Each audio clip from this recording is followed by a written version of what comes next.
Welcome to another episode of the inaugural, the flagship. I don't know what to call this podcast, but this is officially the Sylvester Stallone Podcast Network show, where it originally was formed with the idea that the trio, the holy trinity of Rocky or Stallone, I should say, podcasters, Doug, Craig, and myself, got together and thought, let's do films that aren't Rambo or Rocky. Let's do his standalone films, much what Slycast was doing. So I guess we're taking the mantle a little bit, but I'm glad that Craig is here for that because Craig being part of Slycast, we're really grateful that Craig has his voice is heard. So first, let's do the introductions again because people might be watching this show for the first time because we're covering this movie. How do you say this movie? Is it Expendables 4 or is it Expend4bles. Expend4bles. Okay. All right. You're with me on that. Okay. So Craig, say hi to the folks and fans here. What's going on? Yeah, hi, Craig from Slycast. Happy to be here. And Ryan, I got to say, I went to Facebook to get the link for this recording, and I saw your little post you put about what's going live tonight. And man, I love that we're still using that original graphic with this, The like old school, yeah. the movie curtains with the Theater, yeah. Oh, God, I love that, man. It's like kind of old school. Yeah, Yeah. I know. Oh, well, there it is. Yeah, there it is on our StreamYard there at the top. Yeah, Sylvester Stallone Podcast Network. I love it. Yeah, it's still my. Obviously, I love doing the Rambo and the Rocky podcast with my host, but you guys, there's a special place in my heart, I should say, with you guys doing the show and breaking down the films because honestly, I think you're both better podcasters than me in your own right, or at least we offer different flavors, and you guys are very good at what you do. So it's easy doing it with you guys. Yeah, well. I before you introduce or after you introduce Doug, I wanted to say something. Okay, sure. So Doug, say hi to the folks. Hello, folks. Brian, we're not nearly as prolific as you. You have what, 4, 5 podcast projects that you're juggling at once. Garbage. They're all garbage though. And a YouTube channel, right? Like you still doing those reaction videos? Yeah, the YouTube channel is doing pretty good. We're almost nearing 21,000 subs on that channel right now. It's actually doing okay. Yeah. I will, Ryan, I will have you that I am a dedicated Ryan Rebalkin fan. I listen to all your shit. That's a lot. I'm sorry, Doug. but I'm there for it, buddy. I'm there for it. You're a good man. And Doug, what's the status on the Rocky Minute? We're still trickling out episodes, but the good news is, even though I have a newborn at home, beautiful girl, by the way. Thank you very much. I am still on the mic. She hasn't. I don't know how you slow down from 0, but she hasn't slowed me down that much. I'm still working in the hard. editing booth on the episodes that I have for Rocky Minute, and I went to the old Libsyn feed. I was going to drop like 3 episodes like all at once to shock the world, and I couldn't do it. Yeah, you got to reach out to me. You got to talk to me, Goose. Yes, that's the next order of business. But I got some Rocky in the can, ready to go. All right. We already got Ryan. I did want to say before we get started that I always enjoy and appreciate and get a little bit of an ego boost every time you share a listener comment that's come through either through email or as a comment on the YouTube channel. And I know you only share the positive ones with us, which is good. But man, I got to say that I love the comments we get and the responses that we've gotten and the people that reach out to you to tell you how much they like the show and more importantly, how much they like our interaction with each other. It's always cool to see, and it always helps me appreciate a little bit why we sit down and do this podcast. Yeah, it was my pleasure, Craig. And the good comments are well deserved. Maybe the bad ones are too. There's not too many bad ones, but they're out there. Sean Malloy is actually watching us right now. Of course, Sean is the host and the main dude of the Must Break This podcast, starring the illustrious career of Dolph Lundgren. And I suspect he might want to hear a couple of our thoughts regarding Dolph's involvement in the Expend4bles. So we're going to get to that very shortly. This is what he had to say really quickly, though. He said, boy, did X4 not fix the errors from X3? Practically multiplied them. Let's not get ahead of ourselves there, Sean. But if you want to check out Sean's review of Expend4bles, it's on our network as well. It's on our network as well. Check it out. Is this going to happen the whole time, right? I think X4 is a good way to say it. I think. All right. I know. All right. Yeah. The one thing I want to lead with here is I did not watch this movie in the theater. It's the first Expendable movies I did not go to the theaters to watch. I waited for the digital release, which was 2 weeks after it came out in theaters. Yeah, they announced it a couple weeks. That's a bad sign. They didn't announce it. So when the movie got released, I was originally like you, Craig. I was originally going to go to the theater, so I was going to take my sons because my 12-year-old and 9-year-old son They watched the first 3 with me. I watched it with them. They had a great time. They enjoyed the action. They don't really know who they know who Stallone is because they've watched the Rocky and Rambo films with me, but they didn't know really anyone else. And The other people so don't mean anything to them. no, there's no Yeah. nostalgia. They didn't understand why is this big guy with the weird accent saying "I'll be back," and the other guy say "You've been back enough." They don't know why Dad's laughing. But they enjoyed the action. They enjoyed the films, right? And then when Expendables 4 came on the big screen, I hummed and hawed, and I don't like that I did that. I was like, I'm going to be positive. I want to go in with just an open mind and just leave my expectations at the door. But I waited like a week, maybe 2 weeks max, and then I stayed away from reviews. I stayed away from podcasts talking about it. I actually never watched the trailer. Just for the record, I never even saw a trailer for this film. I knew nothing about this film, nothing, not what the story was about, nothing. That being said, you then announced or you sent me a link and said, "Hey, it's going to be out on streaming in 2 weeks." And I'm like, "Wow, okay. I think I'll just save taking me and my kids, which is $75 for film. I think I'll just rent Save it the from money. streaming." Yeah. Yeah. Do So you remember one of the Escape Plan movies, and then it was Samaritan also, where Stallone was like pushing it hard on his social media and everything. And then This one kind of came without any fanfare, any like marketing, any pushing or whatever. It came well, and went. the actors are still on strike, right? what? Is that why? So Yeah, no, even when well, you're on strike, you're not allowed to I think he's promote. talking about during the production of the film Oh, yeah. itself. You're right. yeah, Like I don't. sending stuff from the set and Yeah. Mhm. Like I forgot which Escape Plan it was. That's how memorable that movie was. But I remember Stallone pushing it hard Yes, on he his pushed social media, he pushed and then he pushed yeah. yeah, and then Samaritan too. It was like this big push, and then that went quiet for a while before that came out. But there was nothing surrounding this movie. It just came. I think It he's over appeared. it. And I get it, but like he's a producer on this movie. You think he'd want it to Wow, by do name well? only. I think he got his whatever money he was going to get. He got the performance of the movie didn't make a bit of difference because I think, and as I think Sean's alluded to in the past, is a lot of these movies, the way the deals are set up is a lot of the financing is worked out based on foreign sales. Yeah. Sly was probably like, it's not going to matter if this movie makes an extra 30 million in the United States. It's not going to affect his bank account at all. Now, I don't think Hmm. Sly was actually a producer on this. I don't see it on Wikipedia. Maybe it's on IMDb, but it's not on Wikipedia, which I find out. I know Statham was, and I saw that in the producing credits that Statham was a producer. And this was the original or the idea when this film was being talked about years before. By the way, if you can believe Expendables 3 came out 9 years ago.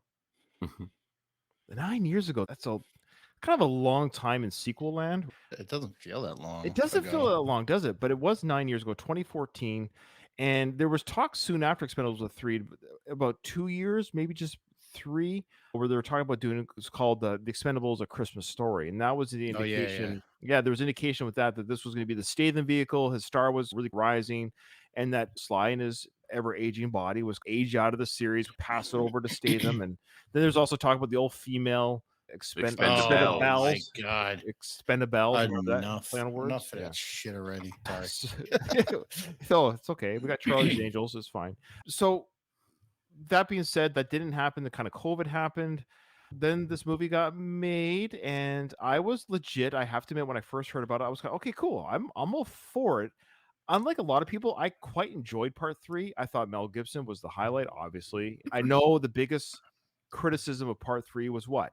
It wasn't rated R. People had issues with that. I don't even think that's the biggest criticism, Ryan. I think the biggest. I thought that's what I heard. I think if we went back and listened to our Expendables 3 episode, I think a lot of our sticking points were just the lack of charisma of all the younger cast members. That's the other big That's support. what- Is yeah. the new crew that we're supposed to fall in love with. I think the idea was if Expendables 3 made, let's just pretend in an alternate universe, it makes $700 million at the box office, like adventure endgame type money. And then like, wow, we really knocked their socks off with this Ronda Rousey and all these other Twilight actors. Let's get them in the part 4. But that didn't happen. So now, but this is what's insane, Craig, the tie-in with what you said there. In part 4, we're doing it again.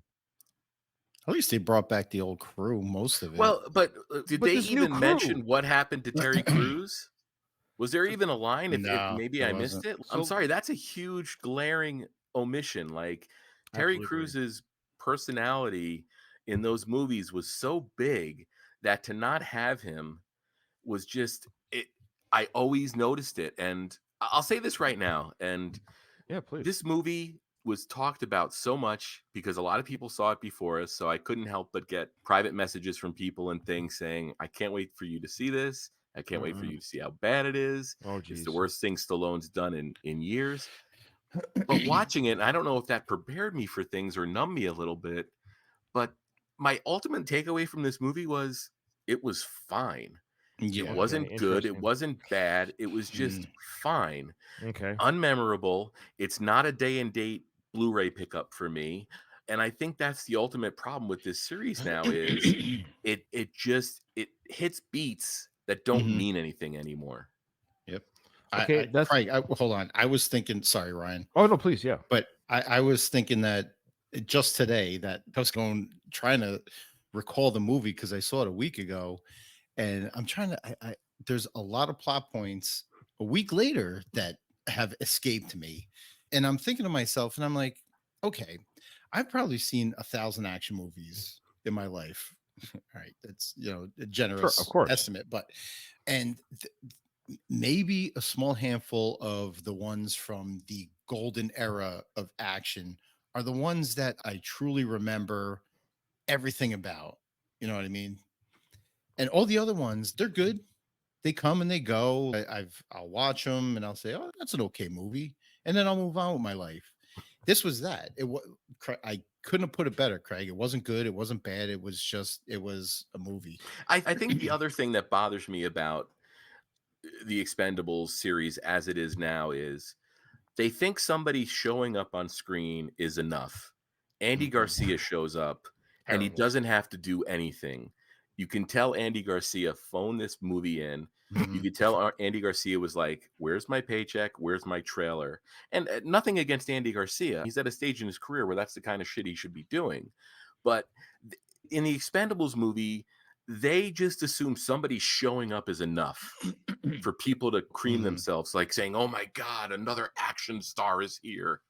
But he's And not. Like well, wait, he's regardless, whatever. yeah, Andy Garcia, I can't think of an action movie he's done.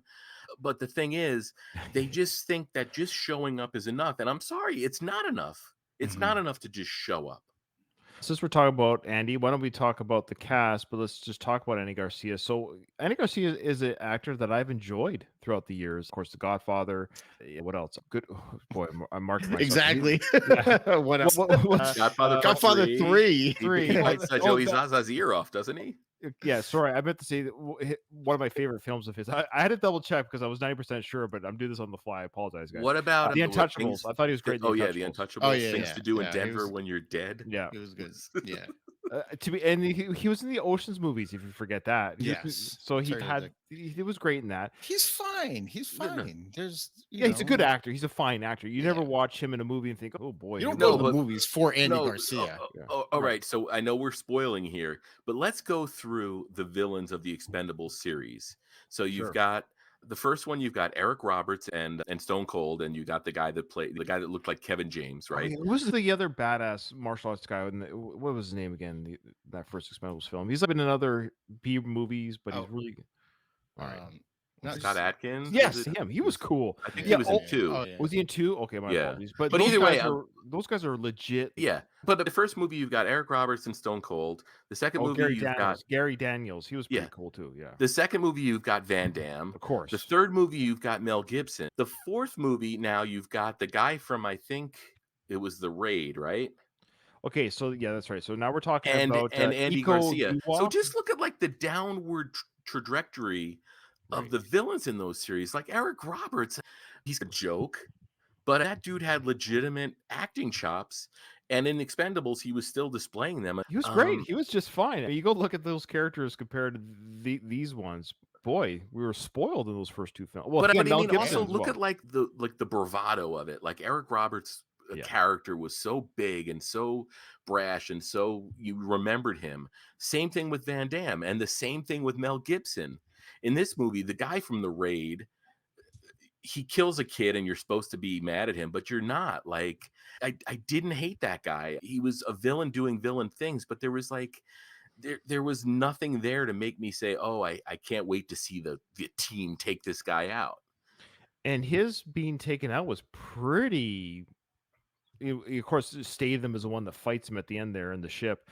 It was pretty unremarkable. The fight was okay. Here's the thing about That's the thing, Ryan. At oh, the end of the day, everything here was just okay. Nobody put in the extra ounce, even an extra ounce of effort to make this anything, even the slightest bit exceptional. The only guy, and I'll say this every time, is Jason Statham. sure. He's got charisma for days, man. He's great. That guy he's awesome, and you can give him the biggest piece of shit script, and he will act the hell out of it. He goes for it, and he's good. He's good in everything he does. Yeah, but he can't carry a whole movie. Unfortunately, he can't carry a whole movie on his back. It's just too much. Yeah. It's too much for anybody.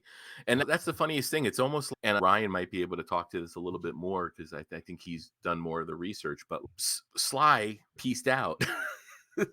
And I think there was a point where he was barely supposed to be in this, and then he decided that he wanted to be in it, so they reshot or they rejiggered his character to get that. But I think Sly even knew that I'm not gonna carry this fucking movie, so let Statham do it.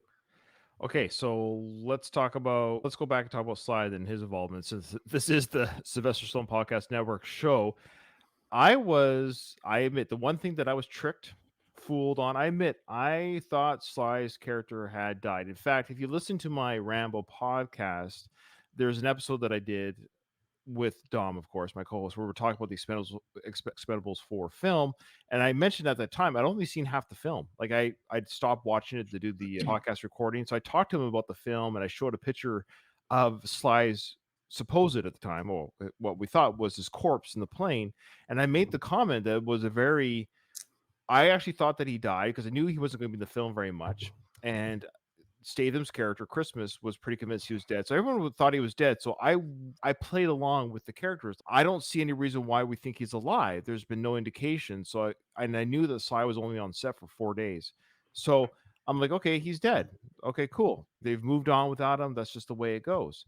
And so I made that comment because I legit, for people that listen to my Rambo podcast as well as this one, that's why they might come back and say, Ryan, how could you not know he was alive? So I made the comment that it was a pretty ignominious death, that there was no, you go get him for me, Christmas.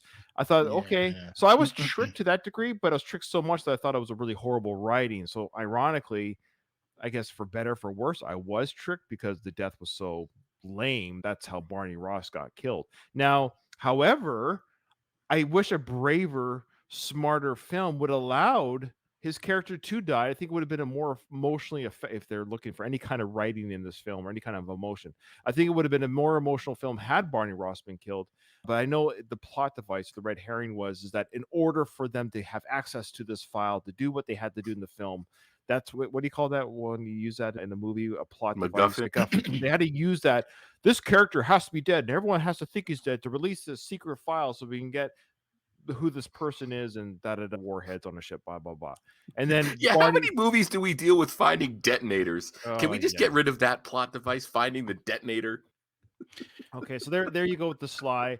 He dialed it in, and I don't like. Here's the thing: he phoned it in. There's a difference between dialing it in and phoning it in. You're right. He phoned it in. I apologize.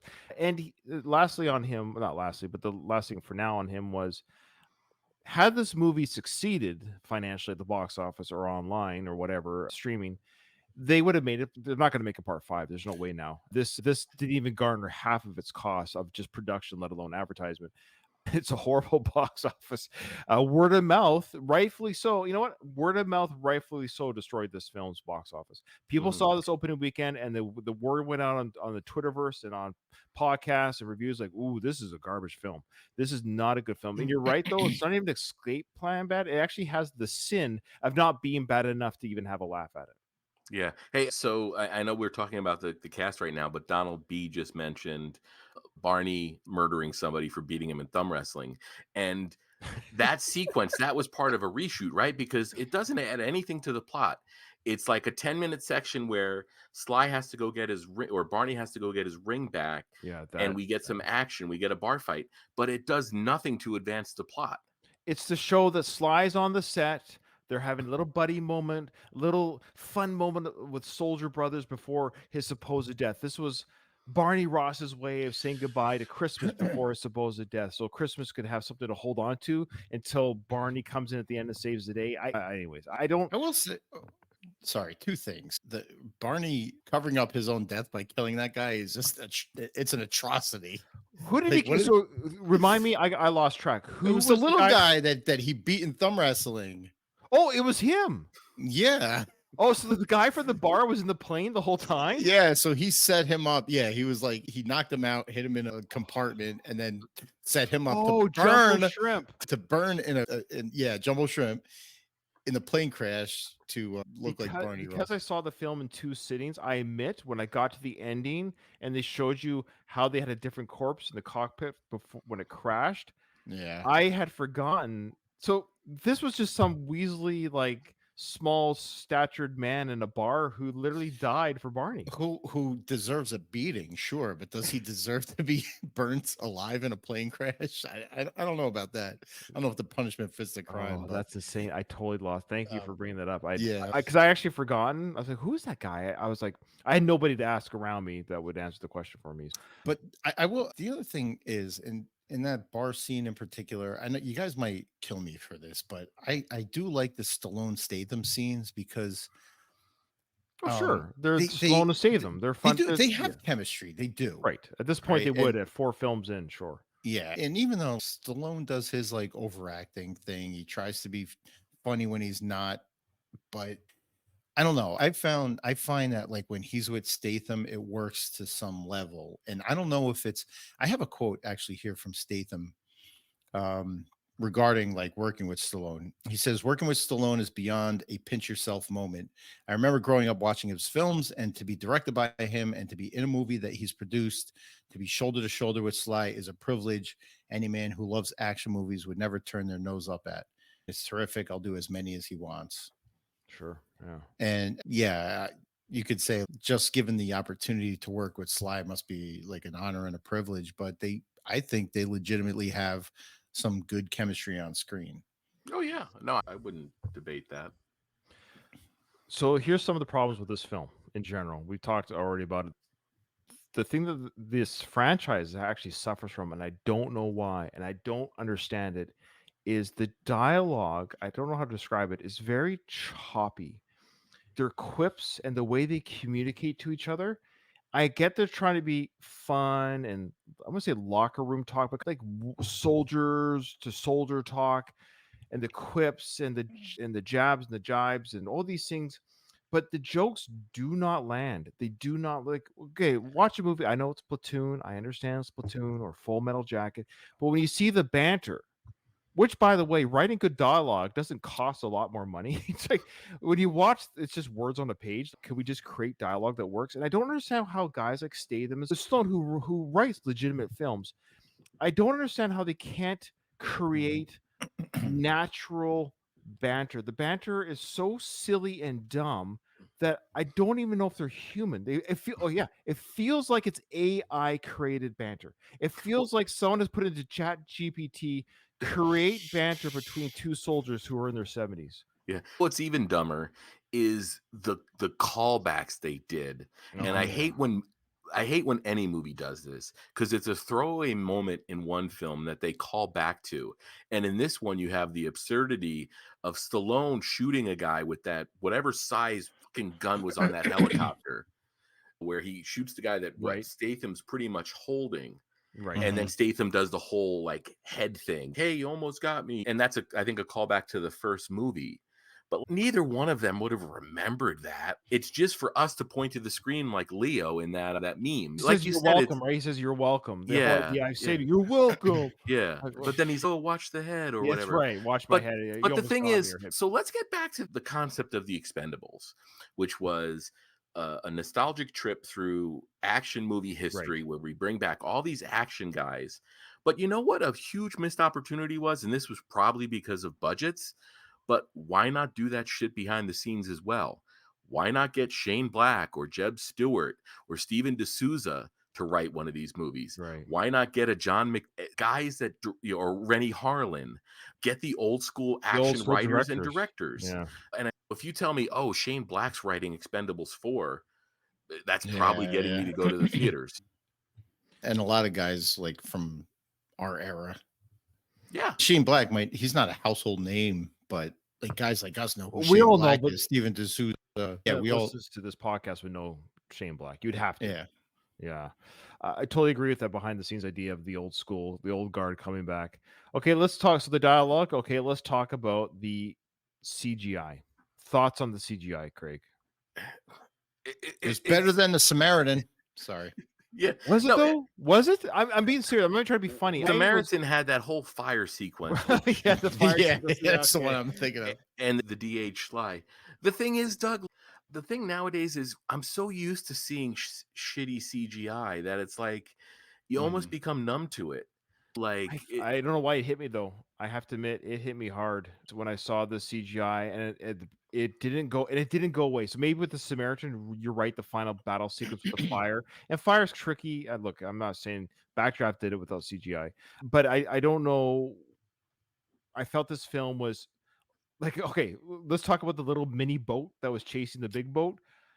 That boat, okay, the boat sequences was absolutely horrendous CGI. We're talking PlayStation 2 graphics. You had Megan. Oh, we'll get to Megan Fox. We had Megan Fox's character standing at the bow. Oh, excuse me. Her character was Gina.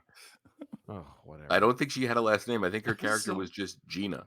Okay, can we talk about her standing on the front of that little ship? And the ship's going through the ocean. The ocean had waves, and of course it has waves. But the ship, the little boat, doesn't move. It was like it was traveling on flat glass of movement. It was just horrible ship movement. Maybe it's the sailor in me, but it was horrible ship movement. People weren't moving around in any way, shape, or form. They're in water. They had 9 grown adults on a little rubber dinghy of a boat. It didn't look. None of it looked real. The CGI was absolutely horrendous. It was a big no for me. If you're not spending $300 million and above on films like these, like you're not going to get Jurassic Park level or Star Wars or Marvel level CGI. It's just so you're right. But there's other ways to do it. Yeah, you don't do CGI. Yeah, but whatever budget they had didn't go to any CGI. It went to actors' salaries. And you want to put something in perspective? Want to hear something in perspective? Here's a film that has no CGI. A film that we love and enjoy. Yeah, you critics can say, "Oh, the script or the dialogue," what we're saying now. But at the end of the day, when I'm going to say the film, you're going to know what it is. You're going to say you love it. Okay, it's a Stallone film. It had a budget of $25 million in 1985. Rambo Part 2. Okay, which is equivalent of this budget of film, which is 100 million. Now today, 100 million is not that high of a budget comparatively speaking, but that's $25 million in the 80s. Rambo 2 had no CGI. They were able to do a film for $100 million in today's money back then, and made a kick-ass action film. See what I'm getting at? Why can't we do that? It's not that hard to get some sort of stupid big ship. There was only one set. It was a ship. You also didn't have 6 actors commanding high salaries. No, but you had Sly in his heyday commanding a high salary. I wonder what he was paid for that film. What I'm getting at is, there you go, fine. You knock off some of the salaries. Say, look, guys, we want to make a really good film. This could have been the selling point for Jason and Sly and Dolph, and say, hey, we want to make a good film. We want to go back to that 80s style. This is because we're old school. This is the whole point. We're supposed to be an old school action year movie. Let's go old school. Why don't we do it for Expendables Part 4? Why don't we make it no CGI? That could be our selling point. Can you imagine if they said this is a no CGI, balls to the wall, A-team 80s film, action film? I think people would have been more excited by that. I think alone that would have raised the star level a couple more people say, you know what? They didn't use CGI. They used squibs. They used cables. They used... I don't know. Tell me I'm wrong. No, I'm not, Ryan. And that ties into the idea of getting people behind the scenes that have the same amount of nostalgia that action fans hold for, like McTiernan or Shane Black or Rennie Harlan. Yeah, no, absolutely. And that's the frustrating thing about the Expendables. They think just putting an aging action star on scene is enough for everybody to stand up and applause. It worked for the first two because like you had all these monsters that shared the screen. You know what I mean? The guys that we idolized growing up sharing the screen, and it worked for the first We had Van Damme and Sly few. Yeah. toe to toe, Yeah. man. Come Yeah. on. Yes. But now we've watched a ton of franchises. When do they ever, from movie to movie, as the sequels go up, do they pull back? You know what I mean? It's always they have to up the ante. They have to go further, bigger, farther, more louder. You know what I mean? They don't ever pull back for some reason. Although That's a really good point, Doug. It would have been really cool to see like a low key sort of smaller scale Expendables movie. I'm That's what I mean. No completely on board CGI. with that Make it like idea. Yeah. some but sort of what stealth you know, mission or hand-to-hand combat type mission. I don't know. if from what I read is correct, this would have been the opportunity too, because Sly, from what I read on IMDb trivia, this was supposed to be the first movie in a new trilogy. This Christmas story idea. Yeah, it's like the I was gonna say Lloyd Christmas. Probably a better film. The Lee Christmas trilogy. Now, if you go like through that line of thinking, okay, so Expendables 3, they tried to go bigger, but it fizzled out. Okay, now's your opportunity to start over again with a new trilogy. Start small and then build up to episode 3 or whatever, episode 6, however they want to do it. But I don't know. It just I don't see them pulling back. Is what I'm saying. Once you achieve something, Because that's harder to do, Doug. The pulling smaller back. you get, the more if you think about it, the smaller you get, the more work it entails. Whereas if you go big, you can say we can plug in the PlayStation 2 boat chase, put a big explosion, we're done. Whereas Then if they you just, lost. They completely lost sight of who their target audience was. Then no, they absolutely did. And I think this gets back to what Sean Malloy said, whereas the whole monetary financial end of these movies, they exist for financing and whatever shady foreign financing is going on. You really think that happened here? Do we think something illegal happened with the funds here? Honestly, What was the budget of this movie? $100 million. Is that, did you see $100 million on screen? I have seen better effects on Disney shows for kids. That makes a huge argument that there was some kind of financial shenanigans going on. I don't know if it's money laundering. Who knows what it is, but it's $100 million is laughable. It's absolutely laughable. That's what I mean. Again, Rambo Part 2, same budget. And look at that film. Practical explosions, the jungle, filming on location. I don't get it. I don't get where the money went for this. I don't understand. I just can't believe that someone like Statham, who seems like a pretty decent guy and seems like you can tell he never phones it in. At the very least, you can tell that he's really trying to be Stathamist and be badass and fun.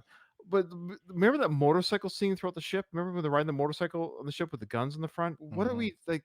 I was watching a poorly shot cutscene of a video game. It's horrible. There's no stakes. There's no stakes. I didn't feel once that Statham's character was ever in danger. There's Well, no no, and stakes. that's also always been a problem with this series.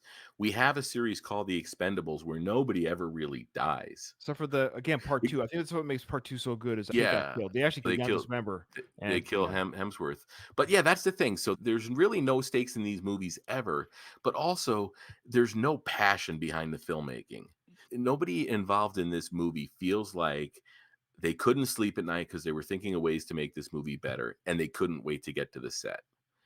And that's what bugs me though, because again, go back to the first Expendables, the first two Expendables, what your target audience is. They're guys our age, guys that grew up with action stars of, again, the golden era of action. And you don't have to put much on screen. It's like they don't care about the returns. They care about, I don't know. I don't know what they care about. Well, this film seemed to be. Let's talk about the cast because we had 2 new additions here. One was we had 3 new Asian actors, which is fine, which is fantastic, and their fighting skills are amazing. But we had 1 baddie and 2 goodies. And the 1 baddie was played again. I don't know how to say his name, and I do apologize. It looks like it's Yuwa Corny.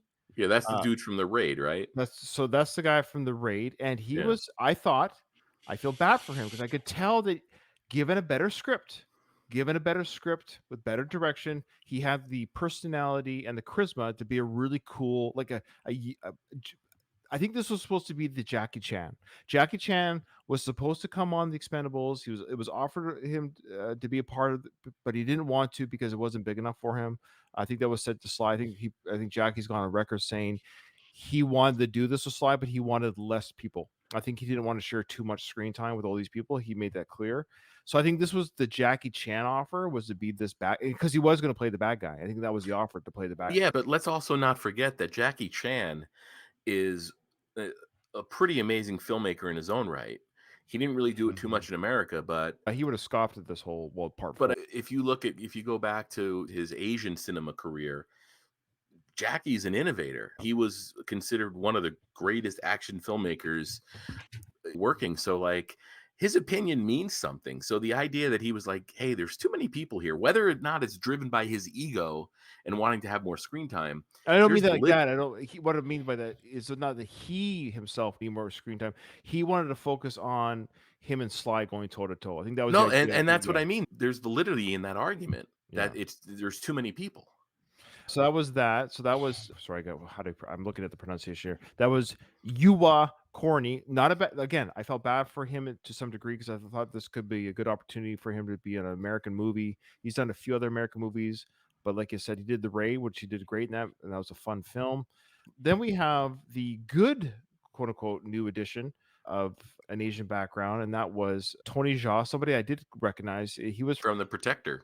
He was from the On Bak films as well. Yeah. I'm sorry. Yeah, that's what I meant. Which has that amazing, like, single shot, like, up the staircase fight scene. Yeah, and he's obviously he has a, what do you call it, discipline and whatever fighting style. You can tell, like, these actors who do this, you can tell they have that discipline. You can't just fake it. Like Jason Statham has it as well. I can't remember what degrees he has, but you can tell they have this real ability to fight like that.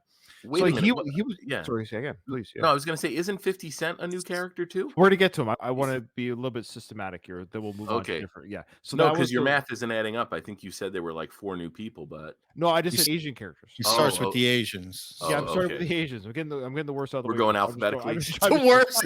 No, here's the thing. And the reason why I brought the Asians first is because I felt like watching this film that it was really heavy on the martial arts, which I thought was an interesting choice, but I thought it was really heavy on, like, this was like the Raid on a ship. It was so much felt like the Raid on a ship that I had to double check that it wasn't the same director or creators of the Raid.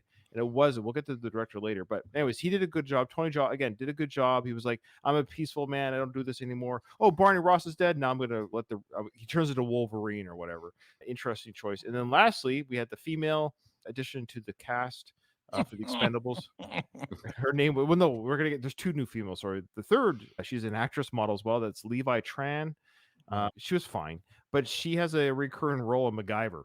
That's her big, yeah. Is MacGyver still on? No, it was a recurring role. So she was on. In fact, she became part of the main cast in seasons 4 and 5, and it ended at season 5. But so she had a TV role. She was fine. Again, she was fine. She could tell she had some fighting skills.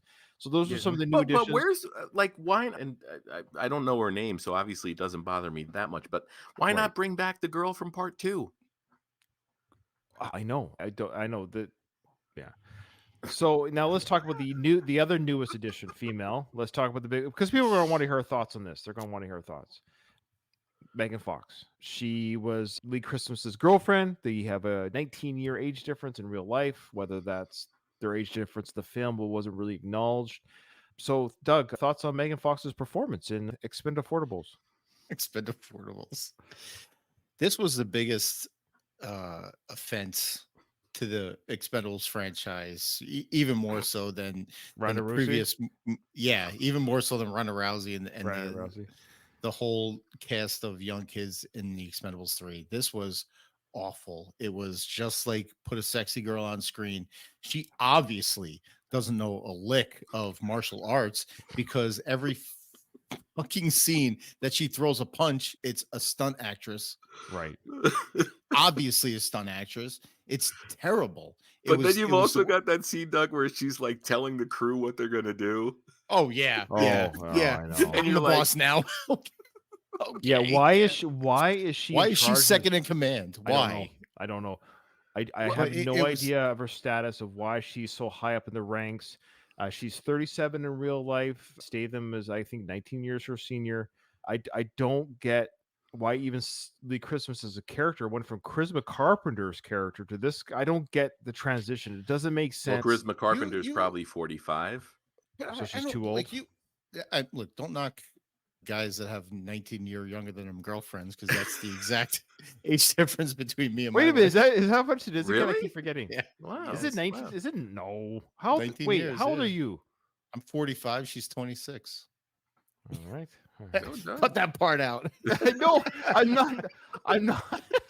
Look, I'm not. I You're kid. I right. kid. No, I no, but you know know. I what? know. Legit, you're right. It does happen. We literally have a host on our show where this does happen. Fair enough. Fair enough. But it's rare. But we know why it's happening in this No, film. yeah, no, Look, it's a problem in Hollywood, and it's been a problem in Sly yeah, movies yeah. Right. for 3 decades. Yes. He's regularly casted actresses that were 20, 25, 30 years Absolutely. younger than him. Yeah. Yeah. But the other my main problem with the Megan Fox character in this movie is the way they introduced her.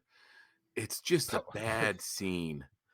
Every scene she's in Her is bad. psychopathic rant. Yeah, I understand that what they're going for, and you can see the landmines that the Christmas is stepping on, because we've all been in fights with our significant other before, and you can see the mistakes he's making Right. and not de-escalating, if you will. But it's just the scene just didn't work, and I don't know if it was the It's fact because that Megan Fox. it's a combination of, yes, sorry, step on. It's a combination of poorly written dialogue and poor acting. It's a really bad combination because Jason had the same dialogue writer for his films lines, and he was fine. But when Megan delivers her bad lines, it comes off really bad because she can't out act a bad line. A good I, actor can take some bad lines and make it not so bad. And I get what they were going for with that scene, because they wanted to create the idea that these people had a history and they still had to find a way to coexist when they were no longer together. That, but you know what else they were doing? And this is at the very beginning of the film, Craig. What else they were doing is they were establishing this is an R-rated film, and I want to Oh, get to this. yeah, so they could Yes, drop the F-bombs. that's right. Yep. And I want to get to this point of this film. Sly himself says, "I'm really excited." Sorry, no, there's a horrible Sly voice. I do a better job than that. He was saying, "I'm really excited that we are rated." So he tweeted this somewhere. I can't remember, on Instagram or somewhere. He actually said, "I'm really excited for Expendables 4 because we're going back to the hard R rating."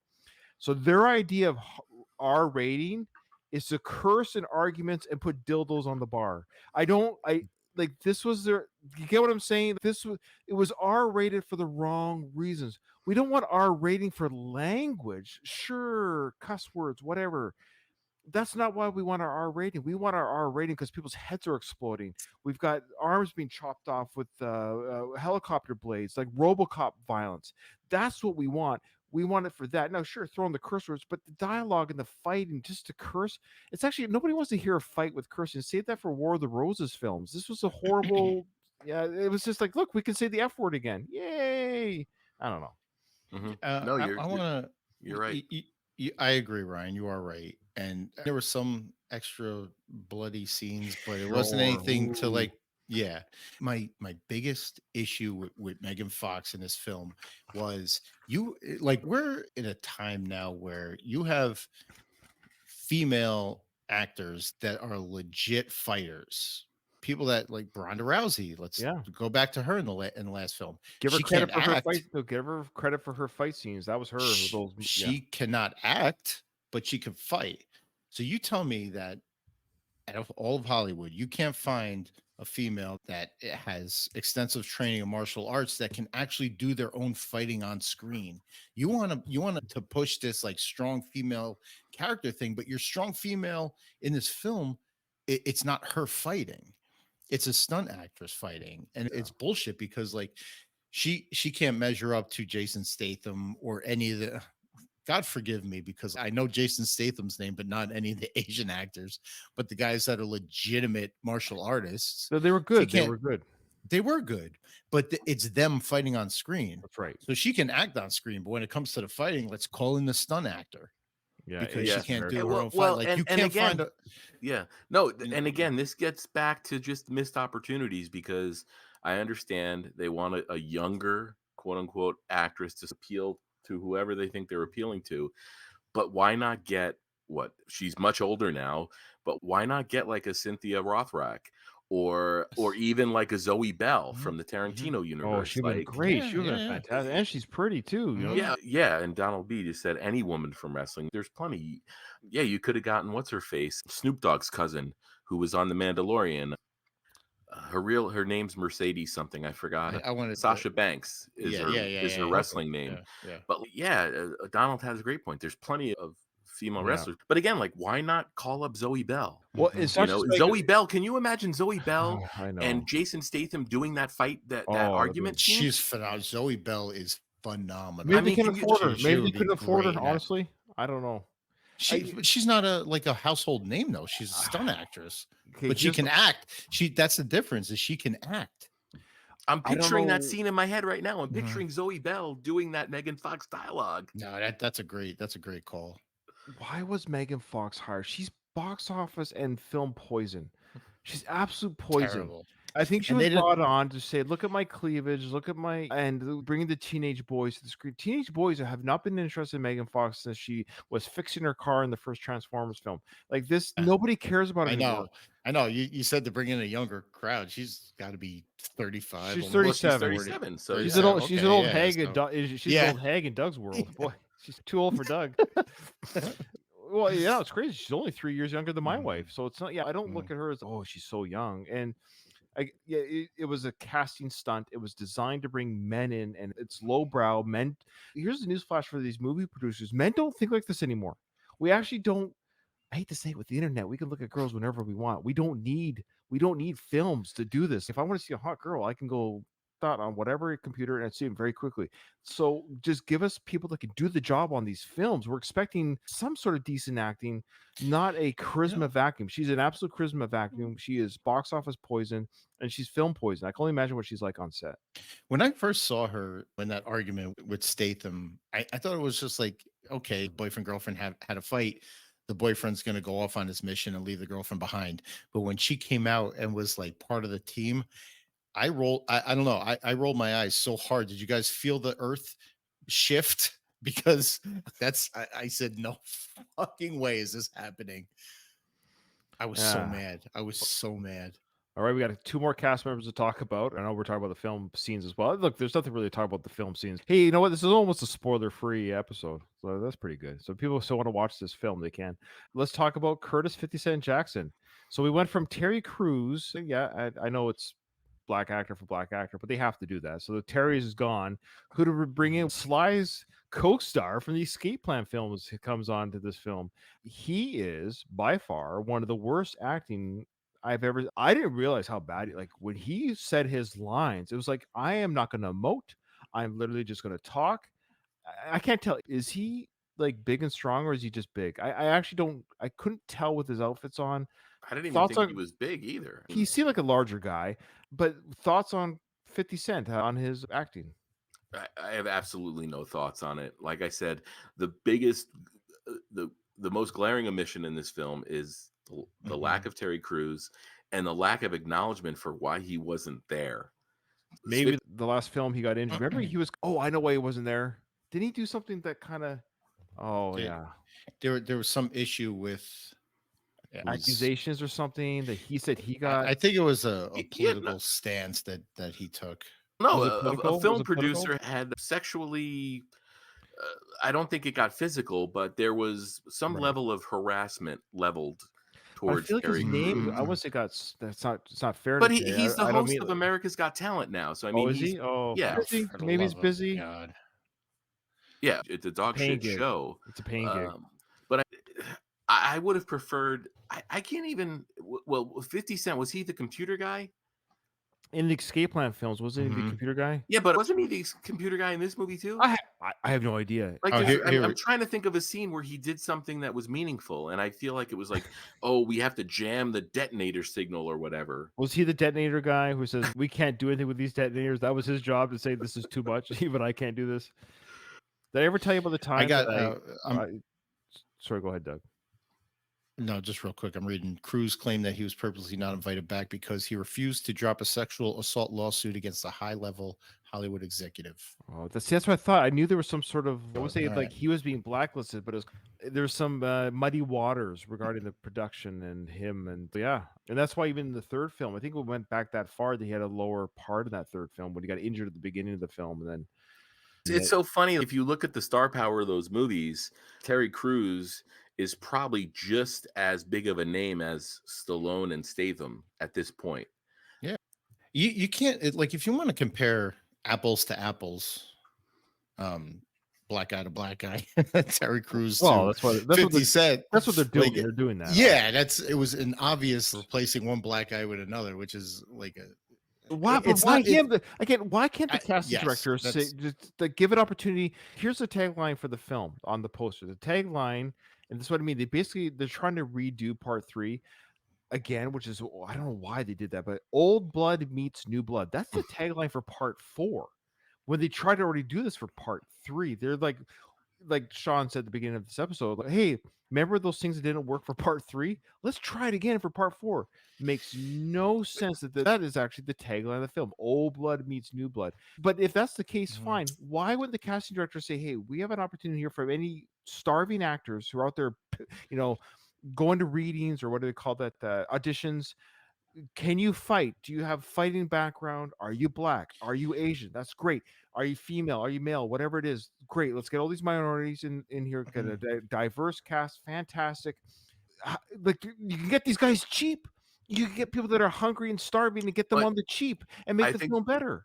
Yeah, but I think the problem is, Ryan, you don't even need that character. So they could have just saved money by not even having that character. But then you don't have somebody for Randy Couture to talk to. Sorry that I'm trying to make a better film. but he's not new blood. That's what I mean. He's not. And the thing, his character existed because they needed somebody for Randy Couture to talk to. Because if not, Randy Couture would have just been sitting there. Okay, let's talk about Randy. And then Randy Couture gets to repeat his stupid cauliflower ear speech twice. Yes. Which again, I know, I get it, because it's Randy Couture has a problem with it with his cauliflower ears, so he has to feel the need to explain it in every episode. No, but he did it. He never did it since the first film. He did it once, I think. Again, this is those stupid callbacks. Twice. Yeah, hey, yeah, the callbacks. Oh. But about 50 Cent, okay, so you get an aging actor, you call him a ex-Navy SEAL, he shoots a couple of guys and is like forgettable otherwise. Like, what is the fucking point? There's no need to have him. There's no. But also, even if you're gonna go that direction, was Michael Jai White like too much money? He would have been great. He would have. He knows how to fight. And he would have been a suitable replacement for Terry Crews. Yeah. And he's got the size, he's got the acting chops, he's got the charisma. Man, Michael Jai White doesn't get anywhere near enough props as he should. And this would have been a perfect movie to put him in. Tiny Lister's dead, right? Say again? Yeah, Tiny Lister? I think he died within the last 2 years, maybe. Debo? Yeah, because he's another one that comes to mind, like an old school monster who could fill Terry Crews's shoes. You know what I mean? But if he's dead, then back to the drawing board. What did you guys think of the job that Jacob Scipio did? He died in 2020, Doug. Oh, all right. Yeah. Or should I say, what did you think of Antonio Banderas's mini-me? Okay, that's what I thought you were talking about. He was fine. He dropped a Mean Girls line out of all things. Was that what that was? When he pulled up to the shootout in the beginning of the movie where Barney died, and he said, "Get in, losers. We're going shopping." Am I the only one that picked up a Mean Girls? I don't know that. I just want to he played. Okay, so basically, I just want to get this out of the way with Jacob, who played Antonio Banderas's character's son in the film. He was, I guess, for better or for worse, he basically does an amazing Antonio Banderas impersonation. I wouldn't be surprised. I wouldn't be surprised, Ryan, if the script had the Antonio Banderas character name, and then they called up Antonio Banderas, and he said, "I'm not doing that piece of shit." Yep. And they just crossed out, or they just added a junior next to it. Sean Malloy's joined us in the chat again. He's agreeing with us. Like, Michael Jai White, Carl Weathers, Matthias Hughes. Who's that? I don't know who that is. Cynthia Rothrock, like you said before, Craig. And he goes on to say, yeah, tons of actors they could have cast completely dropped the ball. Yes, they did. I agree, Sean. So that was Jacob. He was fine, but he was so uncanny in his Antonio Banderas impersonation. It was like watching a clone version of a young Antonio. It was It was like, I guess for better or for worse, it seemed like it was. I don't know. He nailed the voice and the mannerisms. But it didn't even make sense for the character, because in the third Expendables movie, the Antonio Banderas character was an older guy that hadn't really made it. So he was on the come up, but he was well past the point of being on the come up. But there was no point in his story that made me think, oh yeah, at some point he had a kid that would completely replicate him. You know what I mean? Like, the Antonio Banderas character in Expendables 3 seems so laser focused on what he wanted to do, that, like, how do you have the time to create this little mini me version of you? Agreed.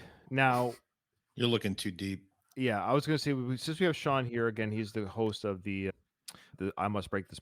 We have not done it yet, so let's do it now for Sean's ears.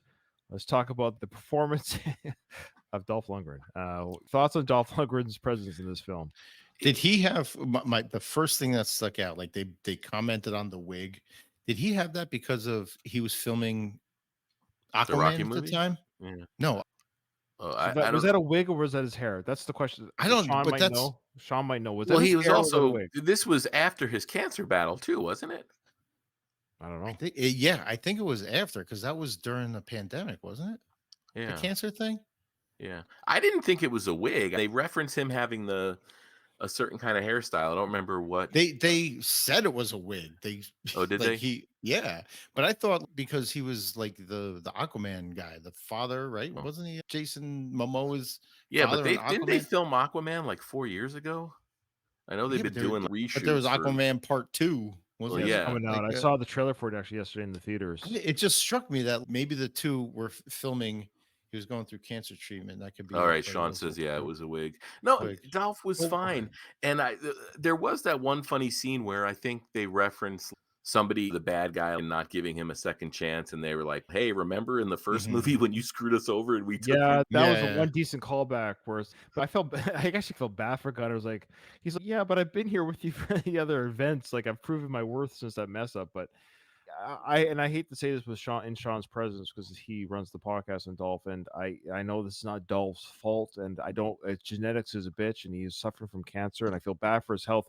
But boy, I felt his age in this film. Like, Sly's 10 years older, and he was moving around, and like Dolph's actually a year younger than Andy Garcia. And Andy Garcia seems sprite and viable and all that stuff. So I really felt Dolph's age in this film, and that was really hard to watch. He felt and moved like an old man. And was he the sniper in this movie? Because I think so, but he kept missing the shot. Good. I remember it was funny when he couldn't hit the shot, and then he put on like his reading glasses. Yeah, but there was like a point towards the end of the movie where there was a sniper element that was really important, right? Sure. I think here's Sean saying there's another bullshit plot point where they establish that Gunner meets a girl online and then they do nothing with it. Did they? Yeah, they mentioned that. Didn't they say something about that? Yeah, there's so many throwaway.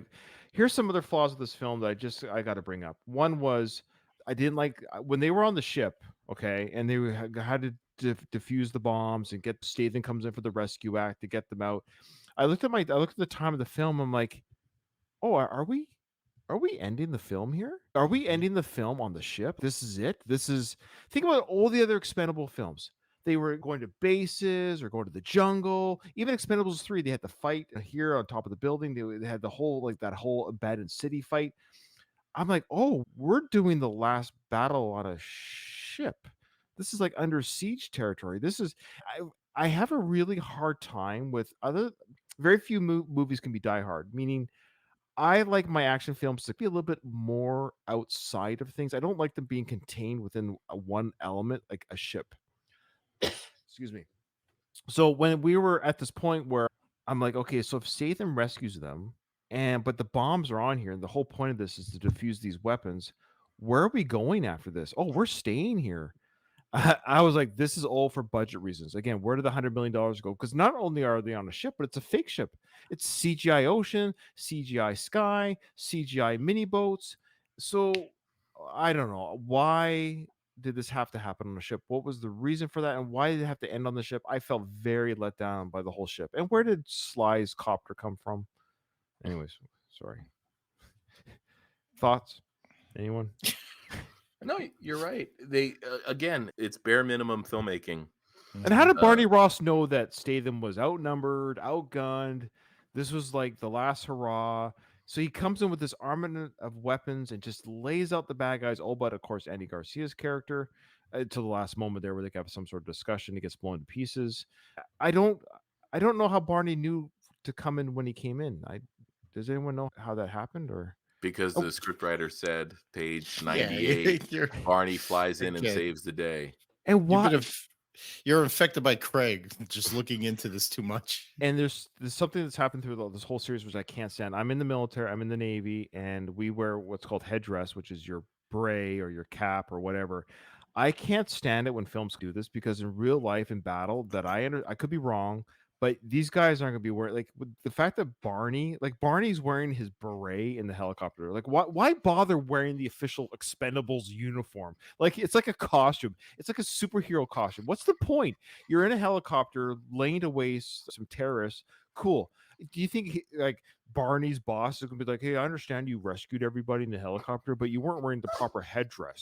Like, can you? Like, these guys are supposed to be badass, but yet they wear this headdress, and it's just.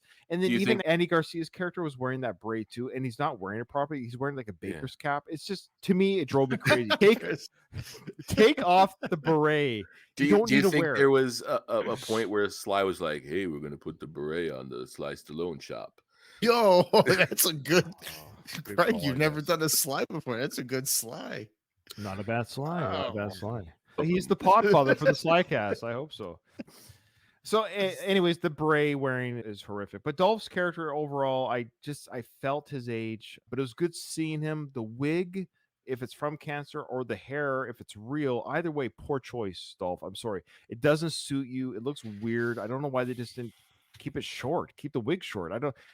I feel bad if you had a cancer treatment and you had to get a wig, but why the funny wig? Why not just get a proper toupee? Anyways, wow.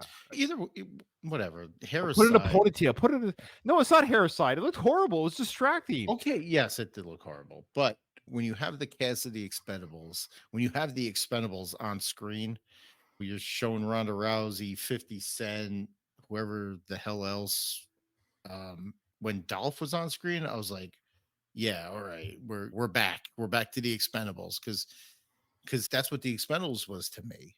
It was like the OG guys, not all this new blood. Basically, all the ones I care about. Randy is a nothing character. I'm sorry. I know he can kick everyone's ass. I get it, but I don't. He's okay. Toll Road and his cauliflower ear. It's fun. They definitely gave him more lines in this film than part 3. They're like, "Hey, you're one of the originals," so they gave him way more lines in this film than they ever did in part 3. But he's harmless. He's harmless. If you stack him up like with the original guys like Sly and Schwarzenegger and Dolph and Mel Gibson and John Claude, Bruce Willis, like all the guys from the originals, like Randy Couture, like fades into the background. You don't even notice him. He doesn't have a filmography to support it. He's an MMA legend, but his filmography never warranted him being an expendable. I hate to say it, but I would rather have seen Steve Austin in that role for all 4 films. Honestly, way more charisma, way more screen charisma. I would love to see Steve. So let's talk before we close up. The director of the film was the guy named Scott Waugh. I don't know if I said his name properly. He was born in 1970. He's done a few films. You might remember him when he came out with this film in 2012. It made waves and headlines at the time because they used real Navy SEALs called Act of Valor. Do you guys remember that one? What was it called? Oh, Act of Valor? Yeah. Okay, so he did that film. It was like an independent / I never saw it. I want to see it, but the big deal with that was that they used real Navy SEALs, and that kind of made it more authentic for the fight sequences. Then he followed that up with the 24 film based on the racing game Need for Speed, starring Aaron Paul.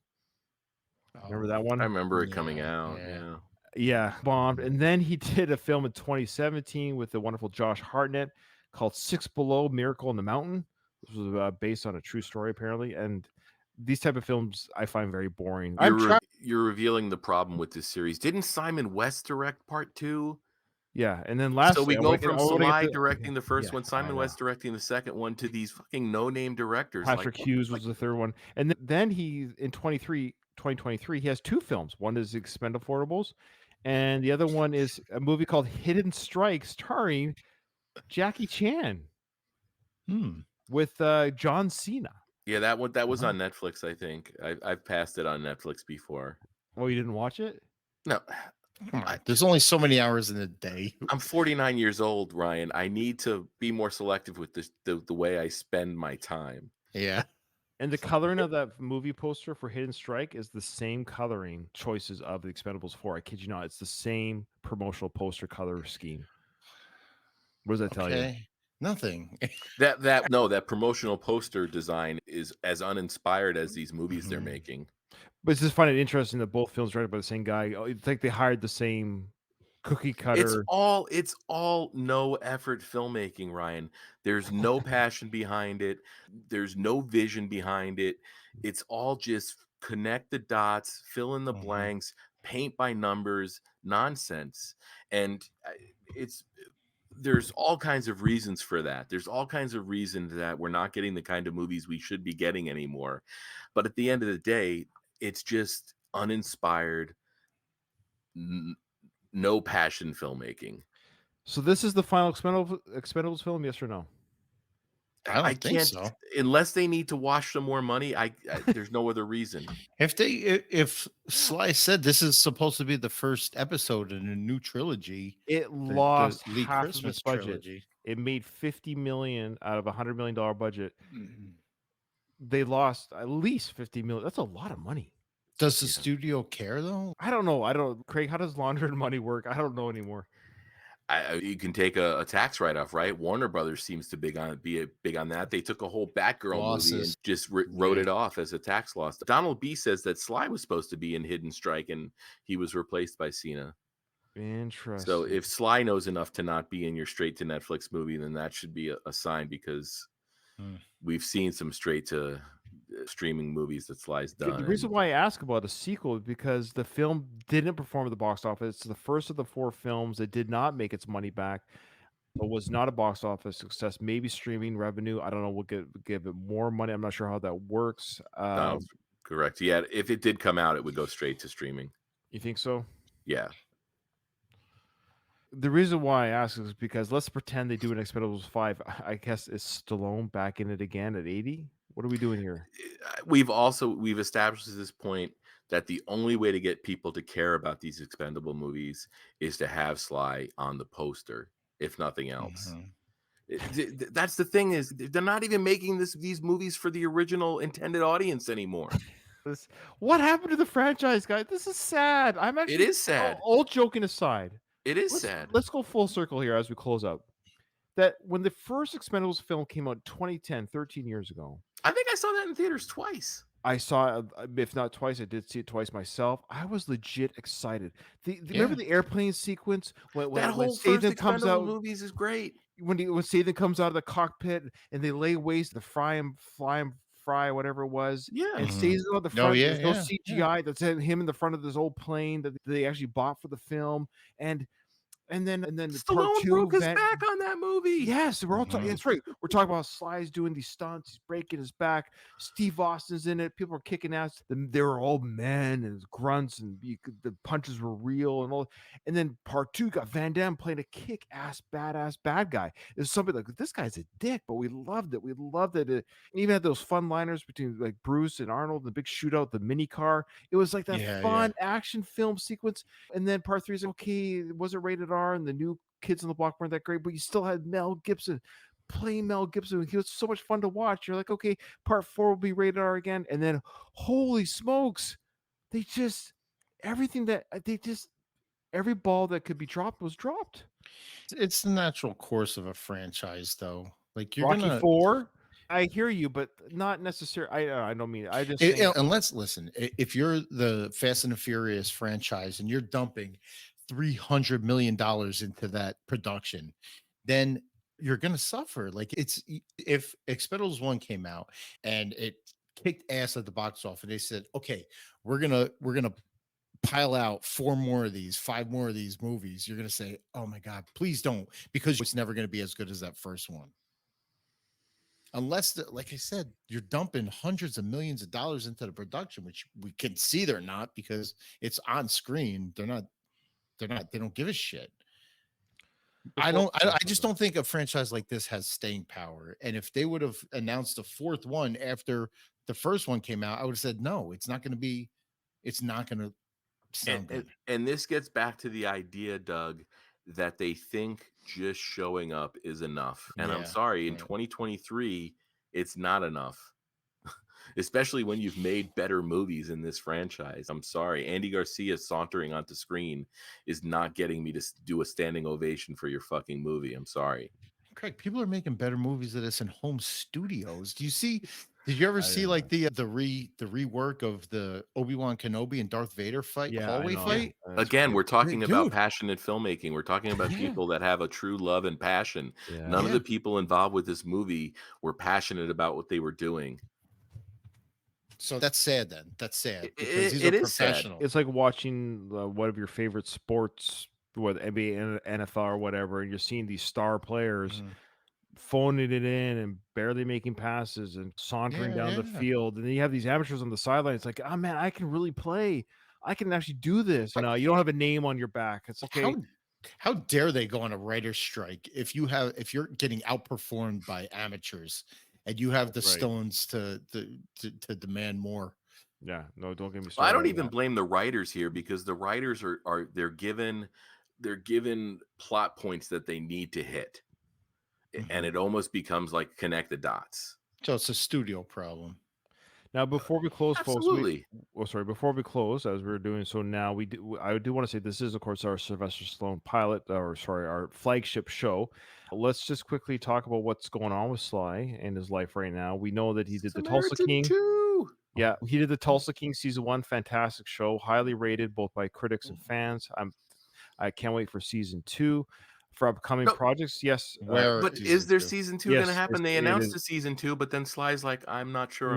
I don't know why he said that. Every other indication indicates he's in it. So I've read as much as I can read, and I've been following. He's still in it. I think he was just saying he was tired, which is probably just asking for more money.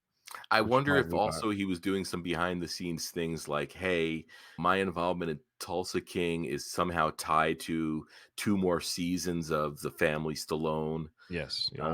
Yeah, that part 2 is coming out. But yeah, season 2 is coming out. There's no way, they can't do season 2. It's been greenlit without Sly's involvement. I just don't see that. No, there'd be no reason to watch it. No. It would be like Sopranos without Tony. No. Exactly. You wouldn't watch it. But yeah, Samaritan 2 was officially announced. That officially is happening. Samaritan 2 is currently in pre-production as we speak. Cliffhanger 2 apparently is still in pre-production with the scheduled 2025 release. What's your thoughts on that, guys? I'm not thinking about it. Okay. I think the same that I think about Cliffhanger as I think about this Highlander reboot they've been talking about with Henry Cavill. Like, none of that even blips on my radar. We all know Cliffhanger 2 is going to suck. I'm also worried about it being like a pass the torch thing too. Like, he's not going to be on the side of a mountain. He will be. There's no way he's not going to be on the mountain somehow. Yeah, but is he going to be doing like all that heavy lifting that he did in Cliffhanger 1? I don't know. Or is he going to pass it off to some younger scribe right now that he's training? Again, the problem with this is they think Cliffhanger 2 is going to be enough. Yeah, and it's not. And Donald B over there says Marvel learned that they can't get by on cameos anymore, and and he's also it sounds like he's just learning about Cliffhanger too. Cliffhanger, it actually is happening. They have a signed director to it and everything. What's funny, Ryan, remember the old helicopter pilot in the first Cliffhanger? So I was thinking, is he going to be the old guy now? I bet you Sly is 20 years older now than that guy was in Cliffhanger. 20 years older. I bet you that guy was like in his mid to late 50s. Now, have you heard about this movie that he's working on right now called Armored? It's about a father and son working as security guards for an armored truck company, encounter a team of would-be robbers while on a bridge. They become trapped and must come up with a plan to escape and ensure their survival. Didn't they make a movie called Armored already that has that plot? You got Jason Patrick in it, so obviously he's gonna play the bad guy.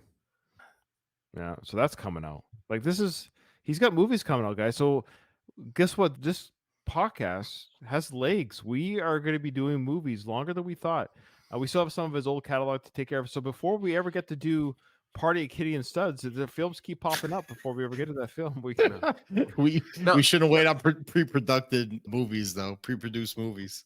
We still have to do. What are we doing next, guys? Let's talk about that. So we always do it at the end of our show. Is it Shade? We talked about Shade. We're running out. We've got Shade to do. Don't we still have? There's an '80s movie we haven't done, I'm sure. Yeah, I think Shade was the one we still have to do that Reach Me film. I don't know if we want to. We got to do that one at some point. Yeah. Let's see. We did Victory, right? Yeah, we need a palate cleanser at the very least. Yeah, and we did the Billy D. Williams movie with Rutger Hauer. Oh yeah. Oh, Judge Dredd we haven't done as a trio. Oh man. What are we doing here, folks? What do we do? Do we do Shade? Do we put up another poll? Maybe between Shade and Judge Dredd, or do you think Judge Dredd is just going to win? No, Judge Dredd will win hands down. Craig wants to do Spy Kids. Yeah, game over, man. Spy Kids 2. Or Spy Kids 3, game over. Reach Me? We didn't do. Did you say Reach Me?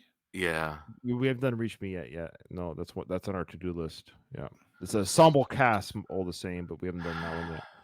Yeah, we could do, or we could put. What did we do a poll? What did we do? Spy Kids 3 versus Shade. Either that's going to be an awesome episode. Either way, I love both those movies. Avenging Angelo. We still got it. I wasn't a part of Avenging Angelo. You guys. Neither was I. No, that was one of Ryan's lost episodes. I was Chris Goff. His name? You're not supposed to say his name. Wow. Feel free to bleep that out. It's still. This is live. It's on the interwebs. We're live everywhere. No, I wish him all the best. Wish him good health. I miss that guy. He had a great voice for radio. All right. So, guys, closing thoughts, or we're gonna close the show here. What do you think? Again, I expected I feel like we really shit on this movie, but I really expected it to be a lot worse. And like I said at the beginning of this movie, it was fine. It wasn't hard to watch. It wasn't Escape Plan 2. Yeah, but it wasn't exceptional, and it wasn't even good. That was the greatest crime. That it was just like Doug's forgotten most of the plot points 2 weeks from watching it.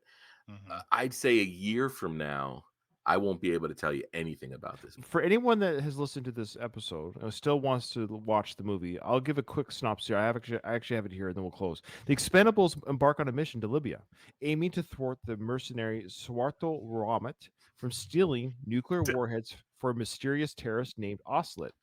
Led by Barney Ross, the team includes members Lee Christmas, Toll Road, and Gunnar Jensen, along newcomers Easy Day and Gallon.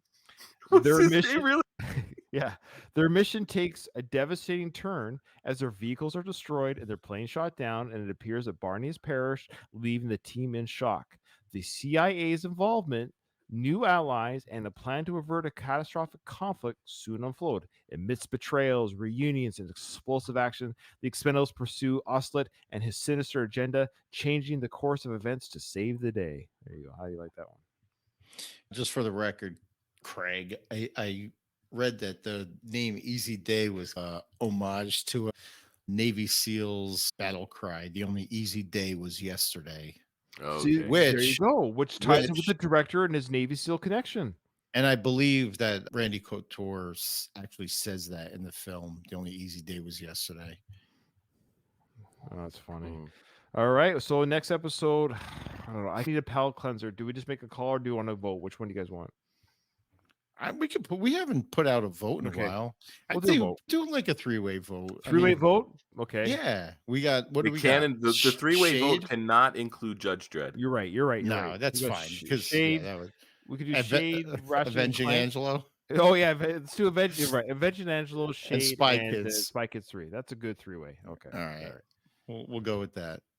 And the next time we say three-way, will be when we do Party Kitty and Studs. Okay. Yes. Well, I can't wait to do that film with you guys. All right, guys. This has been an absolute joy and pleasure, and hopefully it won't be as long between episodes. So we'll look to late November. Let's try to look to late November to do another Stallone production. Okay. Yeah. Sounds good. Thanks, everyone. Thanks for watching. Watch us live and watch us on the channels and listen to us on the podcast. Farewell.